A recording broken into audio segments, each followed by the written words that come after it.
റസൂലുള്ളാഹി സ്വല്ലല്ലാഹു അലൈഹി വസല്ലമയുടെ ഖബർ കണ്ടിരുന്ന കാലഘട്ടം ഹിജ്റയുടെ 80-ാമത്തെ വർഷം വരെയാണ്, അഥവാ 1350 വർഷം മുമ്പ് വരെയാണ്. ഹിജ്റയുടെ 80-ാമത്തെ വർഷം വരേക്കും കണ്ടിരുന്നു. ആ കണ്ട കാലഘട്ടങ്ങളിൽ അതിന്റെ കോലം ബുഖാരിയിലുമുണ്ട്, കിതാബുൽ ജനായിസിലുണ്ട്. ഖബറുകൾ പൊക്കിക്കെട്ടപ്പെടാതെ ചരൽക്കല്ലുകൾ കൊണ്ട് വിതരപ്പെട്ടതായിട്ട് മൺകൂനകളായിട്ട് ഞങ്ങൾ കണ്ടിരുന്നു എന്ന് ബുഖാരിയിൽ കാണാം.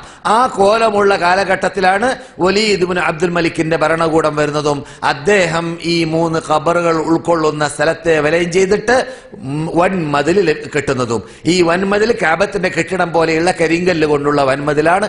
ആ വൻമതിൽ 5 കോണാണ്. അതിന് ആ 5 കോണുള്ള വൻമതിലിന്റെ മീതെ വിരിയിട്ടിട്ടുണ്ട്. ആ വിരിയാണ് നിങ്ങൾ പാളി നോക്കിയാൽ കാണുക എന്നല്ലാതെ ഖബർ 1350 കൊല്ലമായിട്ട് ആരും കണ്ടിട്ടില്ല. അത് കാണാനൊരു ചാൻസുമില്ല. അതിന്റെ പരിസരത്തിലുള്ളതായ സ്ഥലങ്ങളിലേക്ക് ഞാൻ അതിന്റെ അകത്ത് ജോലി ചെയ്തിരുന്നതായ കാലഘട്ടങ്ങളിൽ ഹുസൈൻ രാജാവിനെ പോലത്തെ നേതാക്കൾ വരുമ്പോൾ ആ വാതിലുകൾ തുറന്നു വെച്ചാൽ അതിന്റെ അകത്ത് കടന്നു പോകുന്ന കാഴ്ചകൾ വരെ ഞാൻ കണ്ടിട്ടുണ്ട്. ഞാൻ അതിന്റെ അകത്ത് 6 കൊല്ലം ജോലി ചെയ്ത ആളാണ്.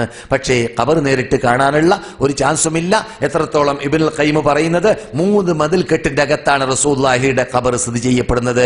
ഒന്നാമത്തെ മതിൽക്കെട്ട് ആയിഷാന്റെ വീട്, രണ്ടാമത്തെ മതിൽക്കെട്ട് വലീദ് ഉണ്ടാക്കിയതായ 5 കോണുള്ളതായ വൻമതില്, മൂന്നാമത്തെ മതിൽക്കെട്ട് നിങ്ങൾ ഈ കാണുന്ന ഖാലഊൻ സാലിഹ എന്ന രാജാവിന്റെയും അതിനുശേഷം ജീവിച്ച രാജാക്കന്മാരും തുർക്കി രാജാക്കന്മാരും കെട്ടിയതായ ഇരുമ്പ് വേലി, പുറത്ത് നാം കാണുന്ന ഇരുമ്പ് വേലി. അങ്ങനെ വളരെ ഭദ്രമായിട്ട് റസൂലുള്ളാഹി പ്രാർത്ഥിച്ച പ്രാർത്ഥന ഫലമായിട്ട് എന്റെ ഖബറിനെ ജനങ്ങൾ പൂജിക്കുന്ന ആരാധനാലയമാക്കി മാറ്റരുതേ റബ്ബേ എന്ന് റസൂലുള്ളാഹി പ്രാർത്ഥിച്ചിരുന്നു. ആ പ്രാർത്ഥന ഫലമാണ് അങ്ങനെ ആവാൻ കാരണമെന്ന് മഹാനായ നമ്മുടെ ഇമാം ശൈഖുൽ ഇസ്ലാം ഇബ്നുൽ ഖയ്യിം റഹ്മത്തുള്ളാഹി അലൈഹി പറയുന്നുമുണ്ട്. അതുകൊണ്ട് നിങ്ങളോട് 62-ൽ കണ്ടു എന്ന് പറയുന്നതായ തത്വം അത് പച്ചക്കള്ളമാണ്. 62-ൽ പോകട്ടെ, 1300-ൽ പരം വർഷമായിട്ട് ആരും കണ്ടിട്ടില്ല.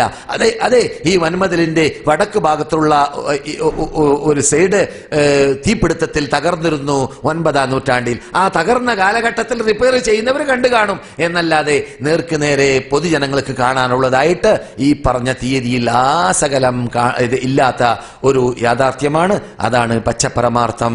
ഇത് ലോകത്തോട് ധൈര്യസമേതം നിങ്ങൾക്ക് വ്യക്തമായി വെല്ലുവിളിച്ച് പറയാം.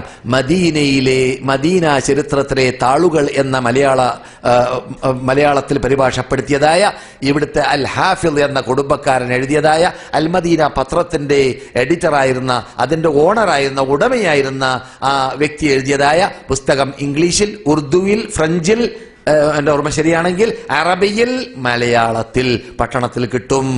അത് ഈ മദീനയിൽ തന്നെ സ്ഥിരതാമസക്കാരായ മദീനക്കാരെഴുതിയ പുസ്തകമാണ്. അതിൽ ഞാൻ ഈ പറയുന്ന വിശദീകരണവും കാണാവുന്നതാണ്.